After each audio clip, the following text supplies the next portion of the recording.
Really about beginnings. And it seems a strange thing to say about the variety that caused so much excitement and so much controversy more or less 45 years ago. But tonight really is about beginnings.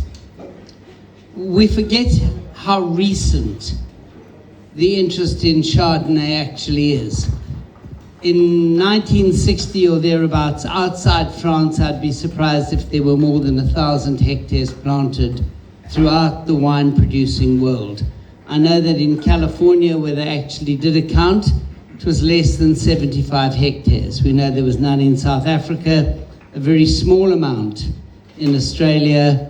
It really, and Chile, I suppose, is the unquantified in that, but if you say 1,000 hectares outside France in 1960, you could probably just as easily say 500 for the little interest there was outside of France in Chardonnay. And inside France, of course, no one knew about Chardonnay at all. If you happened to be in Champagne or in Burgundy, yes, it was the variety that you planted. But no one came up and bought a bottle of Chablis because it was Chardonnay, and no one bought Blanc de Blanc Champagne because it was Chardonnay. The variety was unknown and pretty much remained so until the Judgment of Paris tasting of 1976, where the Californian wines, which were branded and marked as Chardonnay, suddenly put the variety on the international map. And suddenly America's 75, or by that stage a couple of hundred hectares, became thousands and thousands. Australia developed a greater interest in Chardonnay than in Fridjhon Blanc, which they called Riesling as well for different reasons. And everybody except South Africa suddenly got very excited about Chardonnay, so we had to as well. And that excitement, which coincides with the first importations of modern noble varieties. So we're talking about Merlot, Pinot Noir, for what it was worth in those days, it was BK5 or BK5. German Riesling, Rhine Riesling, which was called Weisse Riesling because we thought Riesling was Fridjhon Blanc as well, oddly enough. And suddenly there was a lot of excitement, but very briefly, around Chardonnay. And there are 2 points to be made about the sort of schmochel era of Chardonnay, which is firstly, that suddenly everybody realized it was important enough to smuggle it, which no one was doing for many of the other varieties. So they understood suddenly, within 5 years of the Judgment of Paris tasting, how important Chardonnay was going to be. And in that period where there was very little Chardonnay about, it achieved a price primacy which no South African variety has achieved since.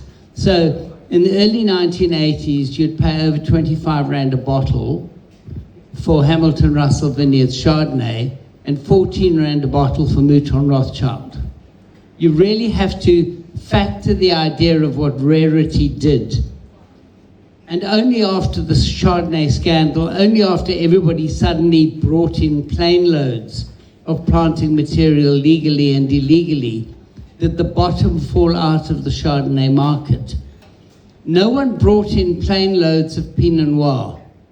And it's very interesting, the one variety that certainly achieves price points, in my view, well ahead of its international stature is Pinot Noir, because it was price positioned in the early 1980s and there was never a glut of material. Chardonnay took a hammering because suddenly there was lots of it. Chardonnay took a hammering because more or less as soon as there was Chardonnay to be had, the ABC, the Anything But Chardonnay movement, arrived and hit the world. And what the world was really cross with, for good reason, were over-oaked, not quite dry, very showy, the kind of wines that were sunshine in a bottle made with Chardonnay. And it did huge damage internationally to the reputation of the variety. And I think it's important to focus on that because this coincided with the arrival in South Africa of the discovery of how good Chenin Blanc was here. So just as Chardonnay in South Africa was emerging from the damage that had been done by people other than South African producers with Chardonnay, we decided that our kind of international calling card, I think quite rightly, was Chenin Blanc. And once the focus was on Chenin, and people who didn't like the idea of wood in their wine said, I don't drink Chardonnay, but actually they were just drinking Sauvignon Blanc because they were missing a cupful of pool acid from day to day. From that moment on, and I didn't really mean that, but I really think that there was a community of people who liked the zinginess, the freshness, that zestiness of Sauvignon Blanc, and didn't get it from Chardonnay. And so Chenin became the alternative in many ways, and yet again, Chardonnay had to wait for its moment in the sun. It is possible to have more than one favorite. Anybody who has 2 or more children who are not mad, dangerous, all the kinds of things that our kids always are at some or another point in their lives. It is possible to love more than one child. It is possible to love your wife and your mistress. It is possible to believe in 2 different white varieties for different occasions. But for some reason, we've been slow to recognize the importance of Chardonnay in South Africa. And I think that today is part of that new beginning. I'm astonished that it's taken so long for the defunct Chardonnay Forum to become a Chardonnay association.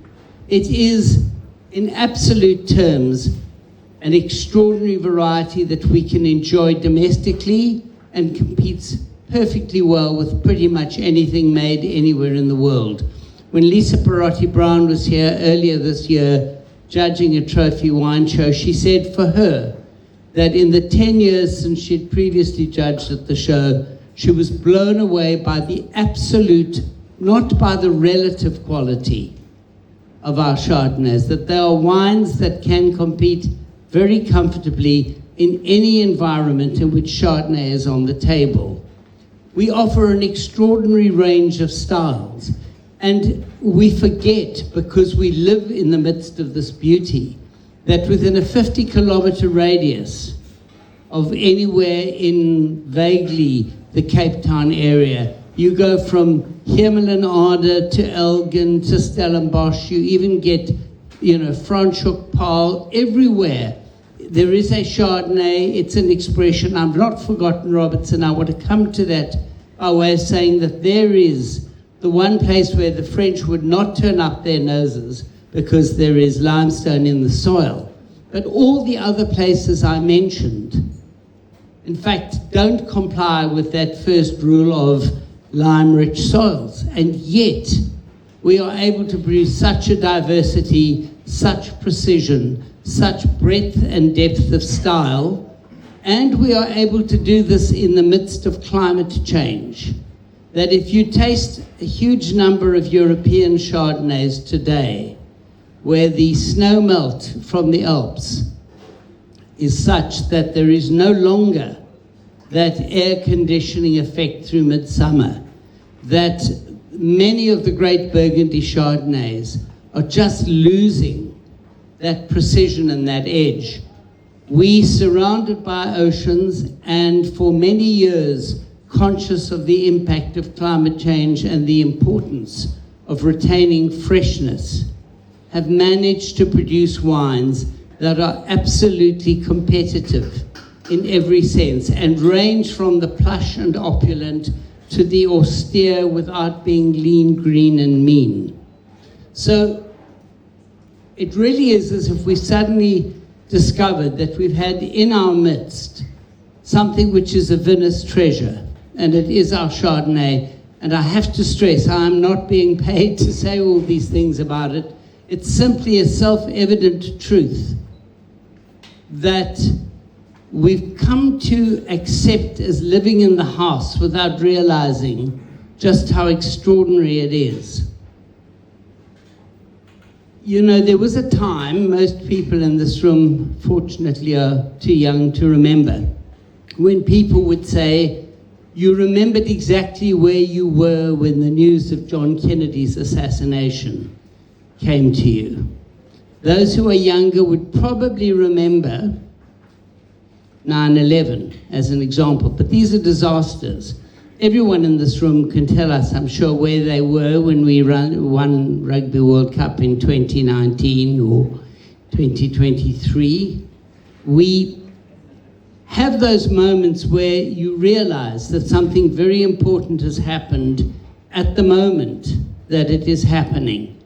And I don't think it's an exaggeration to say that this evening and at this moment, and with the formation of the Chardonnay Association, we are all here witness to something which will be a game changer for the future of the Cape wine industry. That it is long overdue is really not the point. The point is it is here now. And while everyone was socializing outside, I made my way very quietly around all the stands, and there are so many extraordinary wines in this room this evening that I'm sure I can say that when you leave, you will recognize that I have not exaggerated, and that we have something which is world-class. It is in our midst. It has been with us for a great deal of time, and it has finally come of age. I wish everyone here the very best, and in 10 years' time, I hope we can gather again to see the progress that gets made once we begin to believe in ourselves. Thank you.